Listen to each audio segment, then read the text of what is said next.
Percakapan dua orang anak muda.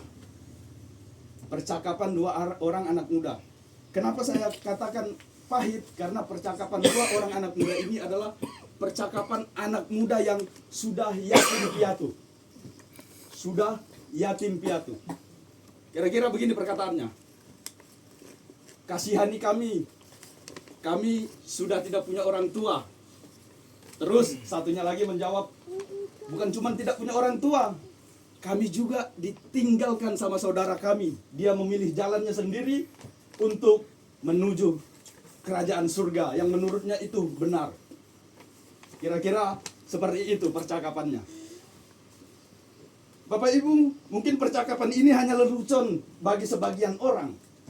Ini hanya candaan, tidak untuk dianggap serius. Karena ini sering didengarkan. Tetapi perkataan yang dikatakan itu adalah ungkapan hati yang menggambarkan bagaimana penderitaan yang dihadapi dan harus kita terima, walaupun itu pahit kita rasakan. Pada umumnya kita sebagai manusia tidak ada yang mau mengalami hal tersebut, yang membuat hidup kita menjadi sengsara. Tidak ada seorang pun, siapapun yang ingin sengsara. Apalagi harus ditinggalkan kedua orang tuanya. Terlebih lagi ditinggalkan saudara kandungnya. Tidak ada yang ingin seperti itu. Tapi itu harus kita tetap kita terima dalam perjalanan hidup kita. Karena itu pasti akan terjadi. Lalu kita pasti ingin terhindar dari kesengsaraan, baik selama kita hidup di dunia ini maupun ketika kita mati nanti. Kerinduan kita masuk surga dan terbebas dari neraka menunjukkan bahwa kita tidak ingin mengalami kesengsaraan hidup. Apalagi sampai dalam kesengsaraan yang abadi di dalam neraka. Tidak ada yang ingin itu. Tetapi ketika kita masih hidup di dalam dunia ini, kita sepenuhnya tidak akan pernah terbebas dari kesengsaraan. Dari hal-hal yang kecil sampai yang besar. Baik itu karena kelalaian, kesalahan kita sendiri, atau karena itu memang harus terjadi dan pasti terjadi. Hanya saja bagaimana caranya kita menangani, kita menghadapi masalah kesengsaraan yang kita alami di dalam hidup kita. Respon orang berbeda-beda di dalam menghadapi masalahnya. Ya, ada orang yang justru semakin bertambah sengsara, baik secara fisik maupun kejiwaannya. Karena masalah yang dia hadapi begitu berat, dia tidak sanggup sehingga masalah-masalahnya semakin besar, bahkan mengganggu mental kehidupannya dia. Namun ada juga yang tetap bertahan di dalam iman kepada Yesus. Karena kesengsaraan yang ia alami, dia tetap berpegang teguh di dalam imannya kepada Yesus Kristus. Karena ia yakin Tuhan tidak pernah sekalipun meninggalkan dia, sekalipun kesengsaraan hidup yang ia alami. Bapak Ibu, saudara-saudaraku, dalam bacaan kita pada malam ini, Rasul Paulus ingin menunjukkan kepada kita bahwa para pengikut Kristus dapat bermegah dalam kesengsaraan yang ia alami. Mengapa kesengsaraan malah bisa membuat pengikut Kristus bermegah? Apa maksud dan tujuan Rasul Paulus mengatakan kita justru bermegah di dalam kesengsaraan yang kita alami? Rasul Paulus memberikan penjelasannya pada ayatnya yang ketiga dan keempat. Di situ dia katakan bahwa kesengsaraan dapat menimbulkan ketekunan. Kemudian ketekunan dapat menimbulkan tahan uji.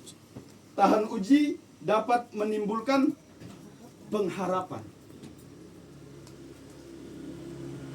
Bapak Ibu, kesengsaraan memang bisa menimbulkan ketekunan. Ketekunan dalam artian kita harus tetap semangat. Kita tidak mau dikalahkan oleh kondisi hidup yang kita alami. Dari ketekunan inilah kemudian tumbuh tahan uji. Tahan uji agar kita hidup lebih kuat dan hidup lebih baik di dalam Yesus Kristus. Dan dari tahan uji inilah tumbuh pengharapan.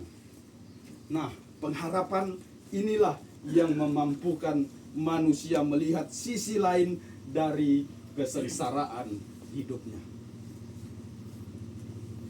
Kesengsaraan hidup tidak harus membuat hidup hancur berantakan. Tidak harus membuat kita hidup jauh dari Tuhan. Namun justru sebagai kesempatan bagi kita untuk tetap tumbuh dan berkembang dalam iman kita kepada Yesus Kristus. Itulah sebabnya para pengikut Kristus bisa bermegah atau bersuka cita saat mereka menghadapi kesengsaraan hidupnya.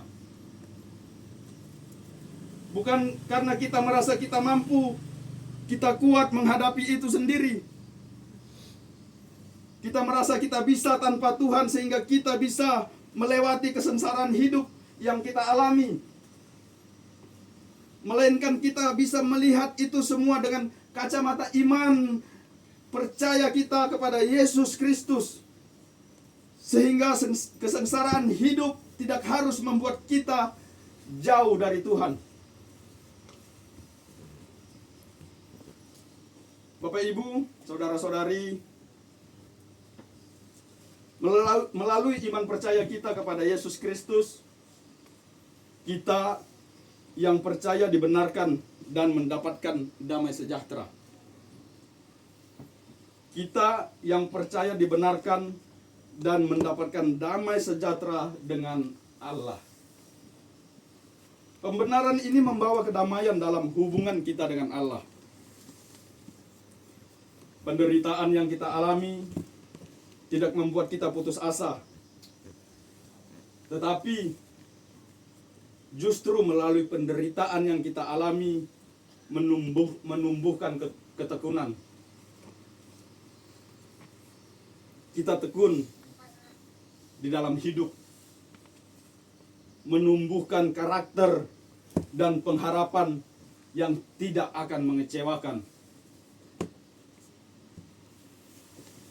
Pengharapan yang kuat di waktu sekarang maupun di waktu-waktu yang akan datang. Karena kasih Allah yang Ia curahkan dalam hati kita melalui Roh Kudus, sehingga kita dimampukan di dalam menjalani kehidupan yang penuh dengan kepahitan.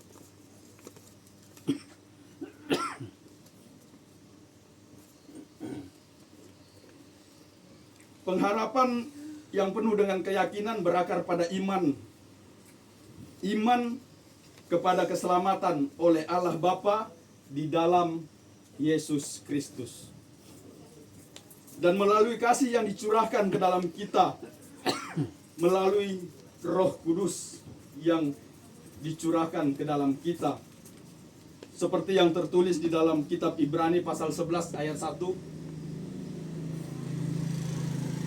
Pasal 11 ayat 1 di situ dikatakan, iman adalah dasar dari segala sesuatu yang diharapkan dan bukti dari segala sesuatu yang tidak kita lihat. Bapak Ibu, dari bacaan kita ini kita bisa belajar apa arti harapan. Seperti yang dituliskan oleh Rasul Paulus pada ayat yang kelima, bahwa harapan tidak mengecewakan, dan harapan itu dibangun di atas dasar iman kita kepada Yesus Kristus. Jenis harapan ini bergantung pada Allah. Jenis harapan ini mengandung janji tentang apa yang Tuhan telah lakukan dan yang akan Ia lakukan. Bapak Ibu, ketika kita membaca seluruh kitab Roma pasal 5 ini, kita belajar bahwa kita memiliki harapan ini karena Yesus telah mati untuk kita. Kita telah dibenarkan dan kita akan dibebaskan dari segala hal. Allah tidak menyelamatkan kita berdasarkan kebenaran kita sendiri. Kita tidak akan bisa selamat tanpa Tuhan ikut campur tangan di dalam diri kita. Apapun yang kita lakukan di dunia ini, kebaikan seperti apapun tidak akan menyelamatkan kita, karena kita yakin dan percaya keselamatan itu ada di dalam Yesus Kristus. Karena Dia yang telah mati untuk kita, Dia bangkit, bahkan Ia naik ke sorga.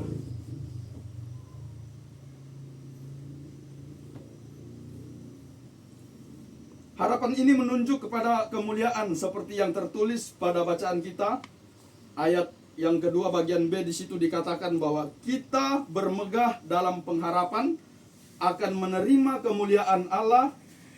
Artinya apapun yang menghadang kita, penderitaan kita, kekacauan di dalam hidup kita, patah hati ketika seseorang mengecewakan kita,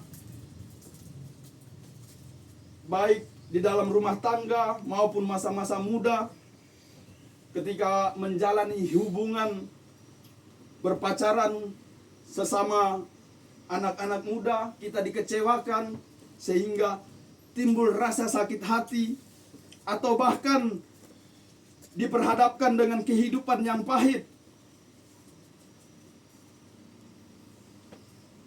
Kehidupan yang pahit seperti percakapan dua orang anak yatim piatu tadi. Dia bukan hanya ditinggal oleh kematian, tetapi dia ditinggal oleh saudara.